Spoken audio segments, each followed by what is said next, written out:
que te dieron una caja diciéndote que estaba tu hija y enterraron una caja vacía. Y después de 50 años, ver a alguien siendo testigo de esa crueldad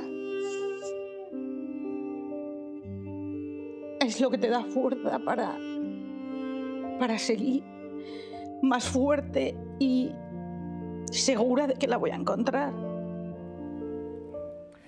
Són les paraules d'una de les més de 2.000 persones que han denunciat la sostracció de bebès en hospitals durant la dictadura franquista. Es diu María José Picó, és il·licitana i és la protagonista del documental La caja vacía, amb què el cineasta Javier Falcó reclama justícia per als milers d'afectats que veuen impotents com el seu cas cau en l'oblit.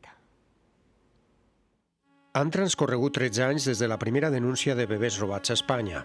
Durant el règim de Franco, milers de nounats van ser trets sense secret dels hospitals i venuts a famílies catòliques. Entre els menors podria estar la germana bessona de María José, nascuda a Elx el mes de març de 1962. Ni a mi hermana fallecida la pudieron ver, los padres no podían ver nunca a los bebés fallecidos, ni podían llevarla a Elche, que es de donde somos, a enterrarla. Obligatoriamente tenía que ser en la fosa común del cementerio de Alicante. Són 10 anys cercant una documentació misteriosament desapareguda. En todos los casos donde vamos, o no hay esos documentos porque todo se pierde en riadas, en incendios, en cambios de un lugar a otro.